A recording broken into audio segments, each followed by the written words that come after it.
with the last video I recorded where I said that I wouldn't follow up, that I would follow up with some sort of video documentation in multiple forms of me moving. That's a really stupid idea. And I didn't even need to talk to my father about it. I could hear his voice in my head saying, you know, that whole time you're standing there with that video camera, you could be moving fucking boxes, right? I can immediately, and when, you know, especially when we had friends helping us move, it was obvious there was no time for that bullshit. Really, I mean, I don't know what idiocy I was spouting. So there was absolutely no time. I mean, we abandoned a fucking microwave. So there's, you know, there's like no way that I was going to get any good pictures or even a final walkthrough with the old apartment empty. Good thing is I videotaped myself and playing with the dog and such things in the apartment so many times over the 8 months in which we lived there that I believe it won't be a tremendous deal. So this is my new home. This is the roof deck. I occupy the apartment the closest to its common entrance. So I've been joking about how we own the roof deck. I'm not concerned at all about, you know, a higher traffic of guests in the building or anonymous people passing my apartment because the doors are so heavy in this place, man. This apartment building is literally, I mean, it's a hotel. It's a hotel, and my apartment is definitely too big to be a hotel room, and doesn't look like it was altered. So it was a nice hotel. It's really windy and overcast here in Atlanta today, and that's Midtown Atlanta, not Channing Valley.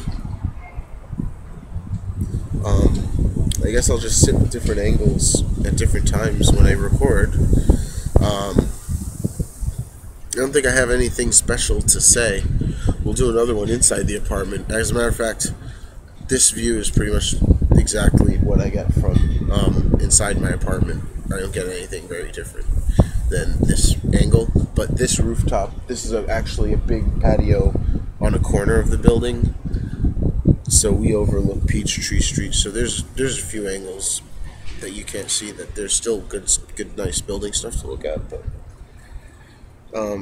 you know, even if the apartment had no windows, it would be immensely convenient to live here.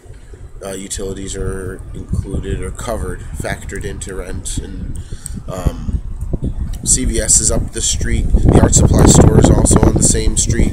Five Guys is on the same. All these things are on the same side of the street.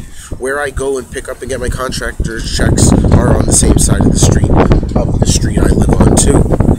And where I work is maybe 2 miles down the street and over a few blocks. Everything. Nothing needs to be driven to unless I want to choose to go out into the suburbs for my own purposes, like acquisition. And I think that's very important.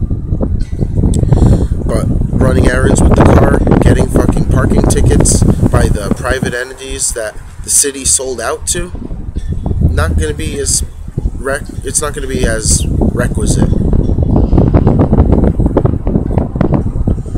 So I'm going to be very different from the hippie type, you know, anti-car people, and thinking it's a choice, and whether you maintain the choice is a decision.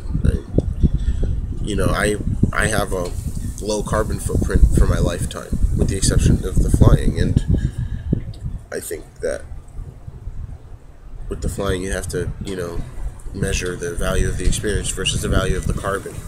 And I can't say that I can't say I'm immoral for the carbon that it's taken me to fly home, because it's cost effective too, and time effective. And I like my life too. Anyway, 5 minutes. minutes. I don't even know if I'm audible.